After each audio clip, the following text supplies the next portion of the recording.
Once upon a time, in a country very far away, a new princess was born.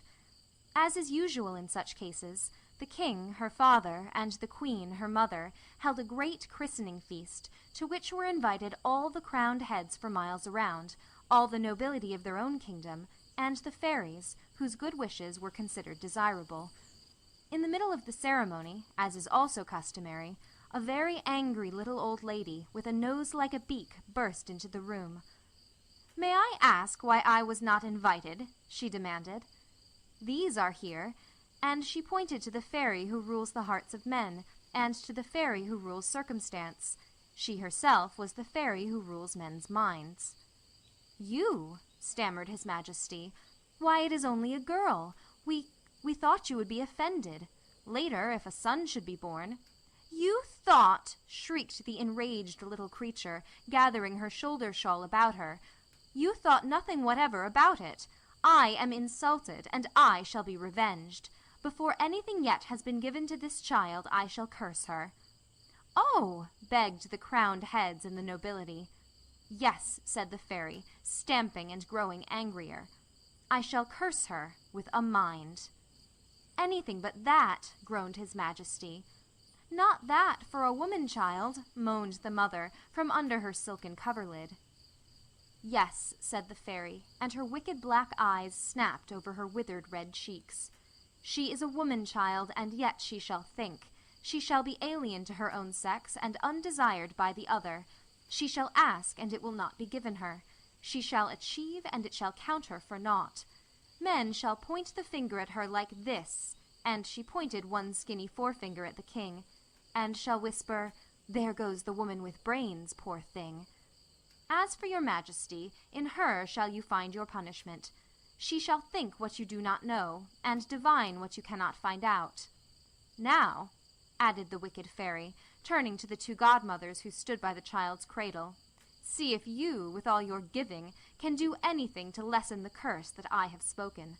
And she rushed away like a whirlwind, leaving every face dismayed. The fairy who rules circumstance stood by the cradle and spoke. Her face was the face of one who wavers two ways, and her voice was unsure. "The child shall have fortune," she said, "good fortune, so far as is consistent with what has already been given. I wish," she added apologetically, "that I had spoken first." "Why didn't you?" grumbled His Majesty under his whiskers, but he dared not speak aloud, for he was afraid of circumstance, being a king. The other fairy stood silent, looking down into the child's face. "But she shall know love," she said softly, after a little time. The sleeping princess smiled. From the time that it was spoken, the curse was felt. Before the baby could talk, she would lie in the royal cradle, fixing upon the king, her father, and the queen, her mother, when they came to see her, eyes so big, so wise, so full of question, that His Majesty fled, and her Majesty covered her face with her hands, wondering what it could be that the child remembered and she forgot. The first word the princess uttered was "Why?" She said it so often that presently, through the whole length and breadth of the kingdom, she was known as the Princess Pourquoi, though her real name was Josepha Maria Alexandra Renee Naphthaline. "Why?" she asked when she was very small. "Did trees grow this way, instead of the other end up? Why did people stand on their feet instead of on their heads? Why did you like some people better than others? And why couldn't it be just as easy to like them all alike?" She was a good little girl, but she had all the credit of being a bad one. She saw through what she was not intended to see through. She heard what she was not meant to hear. She understood what others wished to keep hidden. Therefore it came to pass that she was very lonely. She had a way of climbing affectionately up to the neck of some favored person, drawing down the head for a loving embrace, and then asking some terrible question, whereupon she was quickly put down on the floor and left alone. There she would sit, with so grieved a look in her big blue eyes that the next one who entered would pity the golden-haired baby, and would take her up, only to become a victim to some other unanswerable inquiry. When she was 4 and 5, her questions were theological or philosophical. Why was she made at all, if she were as naughty as people said? Wouldn't it have been less trouble not to have made her, or to have made her good? Why were you, and I? Who was going to bury the last man? The king's philosophers stood about in silence and gnawed their beards. They were terribly afraid of the little girl with chubby legs and dimples. As she grew older, her questioning turned more toward social matters and practical affairs. Why? She asked His Majesty, her father, who also was afraid of her. Did he say that he loved his neighbor and yet make war? Why was he king? Was it because he was wiser and better than other people? She looked at him so long and so doubtfully that His Majesty wriggled in the royal chair. He felt that this wretched child was endangering his power. Sometimes he was so miserable that he would willingly have abdicated, but he could not abdicate his little daughter. Besides, he was a king, and he did not have any place to go. Other children had been granted him, a line of little princesses who wore long, stiff, embroidered robes, and a nice, fat, stupid little prince, who was a great comfort to his father. All these other princelets obeyed the court etiquette and wore the court clothes, and never felt the ripple of an idea across their little minds, but they could not atone to the king for the thorn in his flesh known as Josepha Maria Alexandra Renee Naphthaline. The Princess Pourquoi objected to wearing a stomacher, for she liked to lie flat on her face in the park watching the ants. She objected to making the court bow, and smiling the court smile, and putting out her hand to be kissed. Why should she? The ladies-in-waiting could only tell her it was so. She objected to taking mincing walks in the royal gardens among the peacocks, and sometimes, to the horror of all the court, escaped and played games with peasant children outside. She disliked her lessons. Why should she say, like a parrot, what her governess told her to, when there were birds and beasts and creeping things outside to study, and a library inside full of things really worth learning? So she went her own way, growing wistful and more lonely, and every day her big eyes grew wiser and fuller of secrets. Those who saw her crossed themselves and murmured, "The curse." Once His Majesty held a great festival to celebrate the 1000th anniversary of the founding of his kingdom by his imperial ancestor, Multus Pulvius Questus, who had conquered 500,000 men with his own arm, and had laid the cornerstone of a great principality. The festival was a brilliant one, and all the royal neighbors came. Just before the ceremonies began, in the large audience chamber, the governess of the Princess Pourquoi, stung by questions she could not answer regarding the achievements of Multus Pulvius, burst out with, "You are a naughty little girl, and if you act this way, the fairy prince will never come." "I don't want a fairy prince," replied the princess proudly, looking at her governess with steady blue eyes. "I want a real one." A little prince standing near, in a red velvet suit, looked at her very hard. As time went on, the Princess Pourquoi was not quite content. She was too eager for that. "I shall be happy when I find out," she said sadly one day. "Find out what, Your Highness?" asked the chief philosopher. "It," answered the girl, and she pointed toward the horizon. "What it means, where we came from, what you are for and I am for." The chief philosopher took a golden goblet of wine that a page had brought him, and drank it to its dregs. Perhaps he meant this for an answer. Then he winked at his fellow philosopher, and the two went arm in arm down a long path between box hedges in the garden.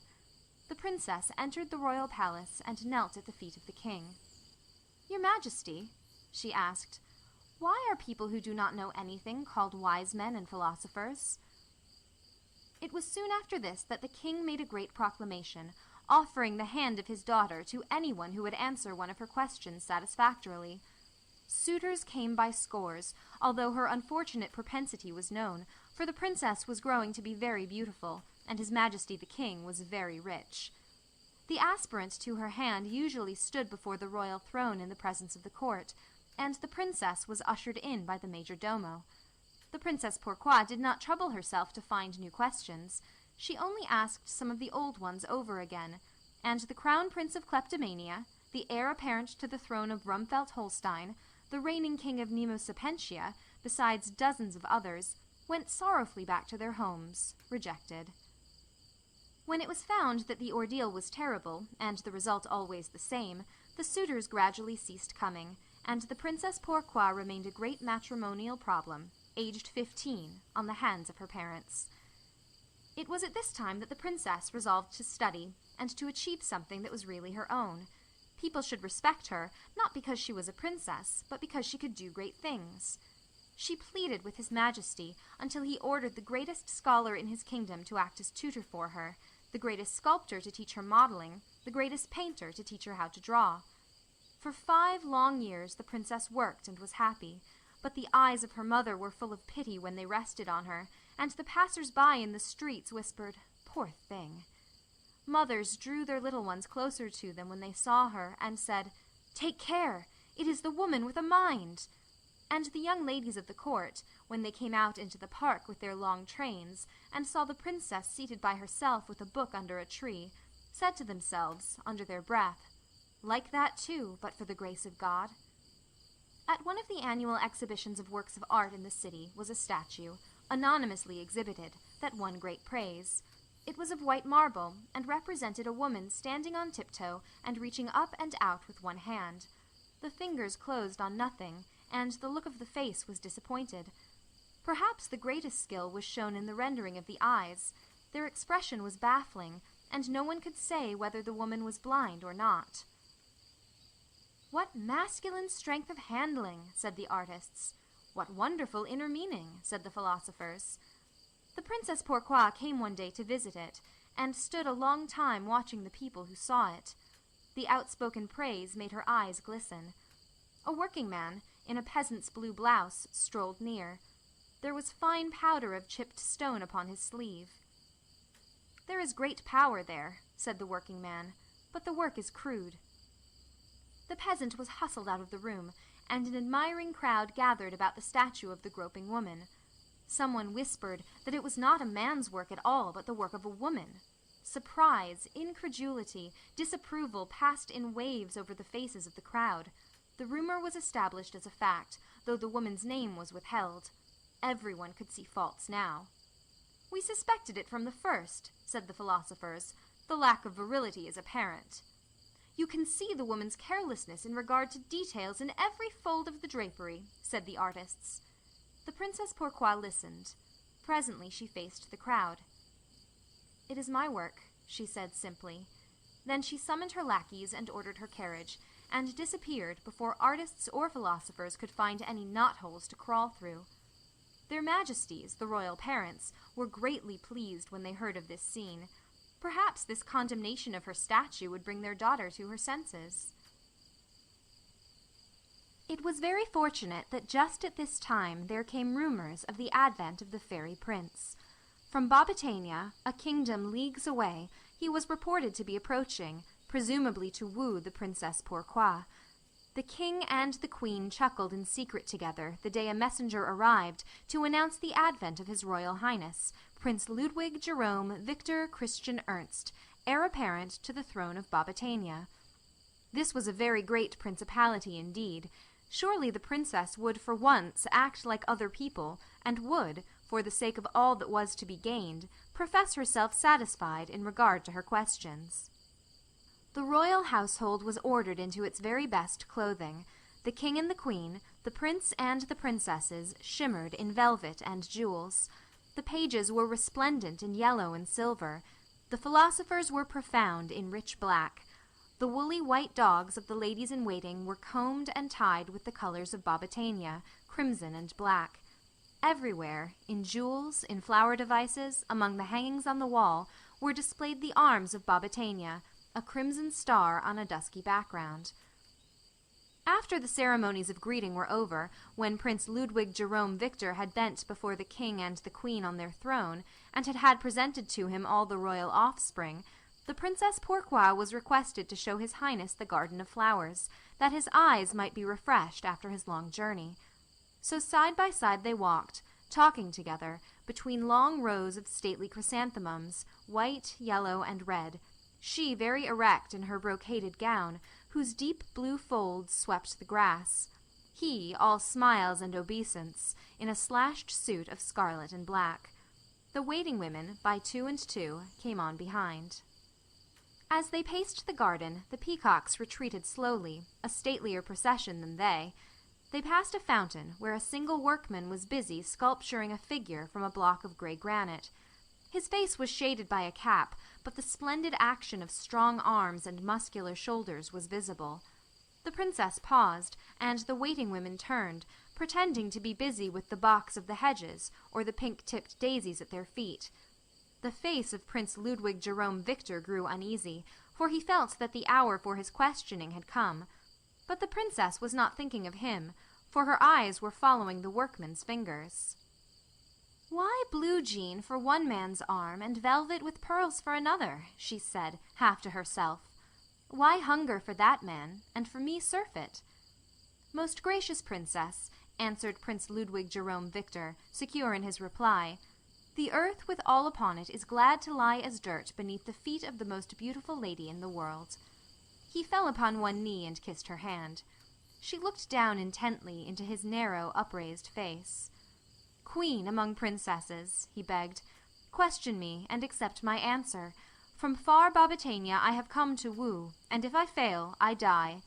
What is the question I must answer?" "You have answered," said the princess. "Rise." The hand of the workman had paused, uplifted, with a sculptor's hammer in its grasp. There was a queer little smile upon his face below the shadow of the cap. The waiting women paced in silence behind the princess, back to the presence of the king. "Most august sovereign," said the prince, bending his knee in the royal presence, "I have come to place my kingdom at your daughter's feet. Deign to ask her if I have found favor in her eyes." "What say you, my daughter?" asked the king, his delight shining through his face. "Is it not a noble prince and a fair offer?" "My lord and father," said the Princess Pourquoi, bending in courtesy, then standing erect, more haughty than before, "it is no prince, but a man with a lackey's soul. He may come to reign, but a king he can never be. As for my hand, he may not again touch it. I go to make it clean." Then she turned and walked, in a great silence, between the parted lines of frightened people, out of the audience chamber and away. How Prince Ludwig Jerome Victor Christian Ernst went away in great anger, how the royal apologies were presented in vain, how the Princess Pourquoi was imprisoned for 3 days in her chamber with no books to read, and was held in deep disgrace by all the court, is a long story, and one that would take much time to tell. But the princess only smiled serenely, presented her duty to her parents, saying that she was deeply grieved if her necessary words had hurt them, and, the first day she was free, went walking in the royal garden alone. The artisan was there at the fountain, working at the same stone figure. The princess stood in silence and watched him. At her approach he had taken off his cap and had laid it on the grass. Yellow autumn leaves fell on his blue blouse and on her crimson velvet robe. "Do you like to work?" asked the Princess Pourquoi timidly. A look of amusement crept into the man's keen, dark eyes, and his lips quivered with a suppressed smile. "Yes, your highness," he answered, making an inclination of his head, and he went on working. "Why?" asked the Princess Pourquoi. "Gracious lady and princess," replied the artisan, "I do not know." The princess stared at his deft fingers and the quivering muscles of his arms. Then she strolled away to pick a late white rose, and presently wandered back, as if forgetful where her feet were going. "I have seen you before," she remarked absent-mindedly. He bent again, and murmured something respectful that she could not hear. The chance given him to continue the subject he did not improve. "Once," continued the princess, "in a hovel among other hovels at the foot of the hill, through the open door of the sick-room where I stood, I saw you sitting at a poor man's table, sharing his black bread and muddy ale. Why were you there?" "He was my friend," said the artisan.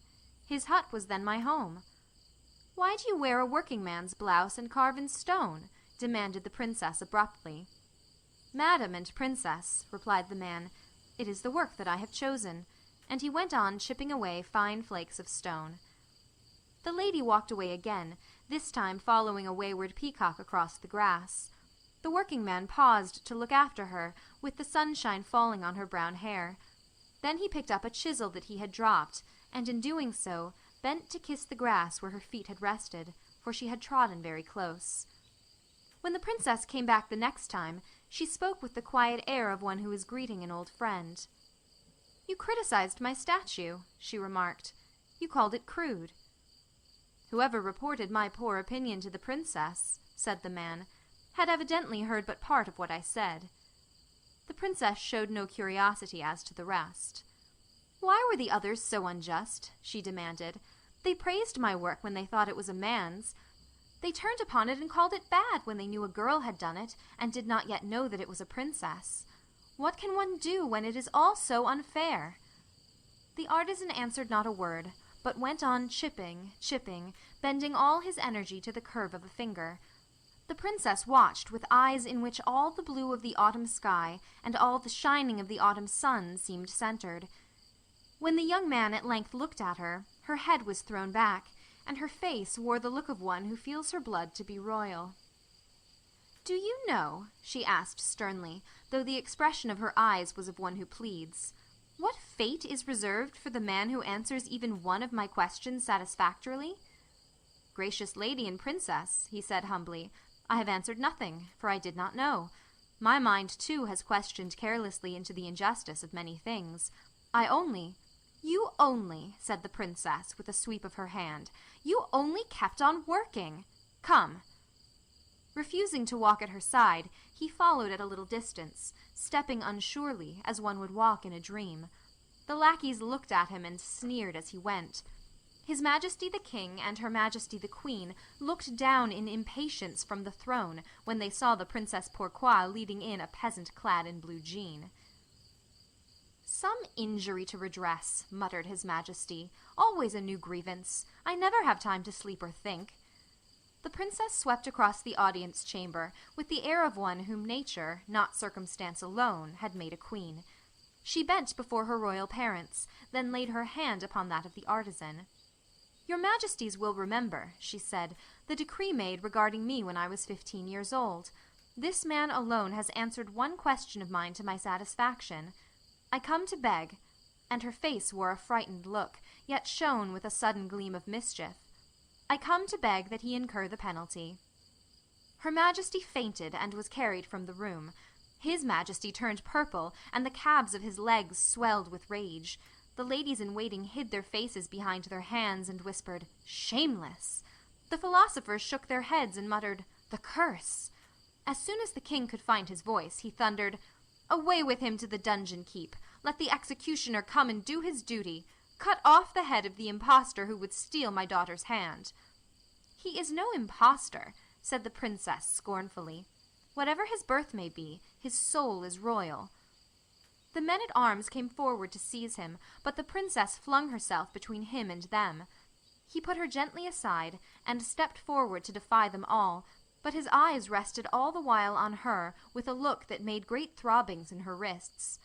The clash of arms in the chamber was interrupted by the sound of commotion outside. Shouts of "Make way!" were heard. Then there were cries of a messenger from His Grace of Babatania!" Free way was left in the crowded hall for a man in a travel-stained riding costume, who entered and hurried toward the throne. "May it please your grace," he panted, "His Majesty the King of Babatania desires to make known that the heir apparent to the throne, who disappeared many weeks ago, has not been discovered. News has just reached Babatania that his valet, who stole much of the prince's clothing after his disappearance, has been here representing himself to be the prince. Let it therefore be known that the person who of late called himself Prince Ludwig Jerome Victor Christian Ernst of Babatania is an impostor, being the son of a liberated serf and the grandson of a swineherd." The nobles, the ladies in waiting, the philosophers crowded about the messenger. While he was explaining that Prince Ludwig Jerome Victor was eccentric, though deeply loved by every man, woman, and child in Babatania, how he had insisted on learning a trade, how he had often disappeared for a time, living in disguise among his poorest subjects, the princess was looking at the stone-cutter's face and smiling. She forbore to cast one glance of triumph upon the king. The messenger took his leave of His Majesty and turned to go. Suddenly he fell upon his knees and kissed the hand of the peasant. "My lord the prince!" he cried, and the vaulted ceiling gave back the cry, for all the people in waiting took it up and shouted for the prince who wore blue jean. "Why did you do it?" asked the Princess Pourquoi, 2 hours later, when she stood in the garden with her betrothed, the real Ludwig Jerome Victor Christian Ernst, heir apparent to the throne of Bobbitania. "Gracious lady and princess," he answered, laughing, "I wanted to be real." Then he told her how, many years ago, he, a tiny princeling, had heard a naughty little princess in that very audience chamber demanding, not a fairy prince, but a real one. "I took the only way I knew to become real," he said. "Have I found favor in your eyes, O beloved of my heart?" "How long, beloved?" asked the princess anxiously, for she was much ashamed of the way in which she had wooed him. "All my life long," he answered, and the peacocks never told how he kissed her. His Majesty the King and Her Majesty the Queen were delighted with the match.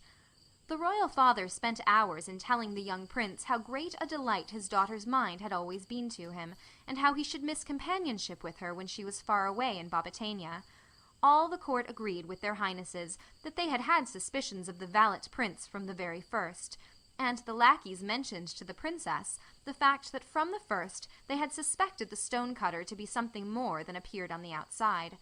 The Princess Pourquoi became very popular up and down the length and breadth of the kingdom, and the philosophers, as they sipped their wine in the afternoon sunshine, said over and over what a wonderful child she had been, and how they had always prophesied a great destiny for her. So there was a great wedding, the preparations for which shook Christendom to its foundations. All the crowned heads that were known were there. Barbaric kings from beyond Bobbitania graced the ceremony in gorgeous embroidered robes sewn with diamonds and rubies and pearls. No colors that are known could paint the procession with its rainbow tints of banners and of clothing. Man has not senses enough to take in a description of the food that was provided. Peacock's brains, served in golden dishes, were the simplest viands there. The Princess Pourquoi was attired in white velvet, with a train 11 feet and 6 inches long. Her lord and master glowed like a tropical bird in scarlet, and Christendom exclaimed that there had never been so beautiful a pair. While the trumpets were blowing and the dishes were rattling, and the after-dinner speeches of the philosophers were reaching their most blatant point, Prince Victor was quietly telling his bride that he had no intention of giving up his occupation of stone-cutter, and none of sitting upon his father's throne, unless requested to by all the inhabitants of Bobbitania. They talked in snatched whispers about the drawing schools they would establish for the poor, and the model cottages that should be built from end to end of Bobbitania, and they made great plans for the princess's further work in sculpture. What else they said in sweet whispers I shall not tell, for it was no one's affair but their own. The most magnificent guest of all was the fairy godmother, who had cursed the bride in her cradle. This wicked person was attired in black samite, made with incredible puffs and a train. She had a stomacher picked out with jet, and wore a very stiff ruff underneath her hooked chin. Her general expression was very fierce, but once she was heard to murmur, hiding a pleased smile behind her bony hand, "A pretty age of the world, when not even the curse of a mind can harm a woman."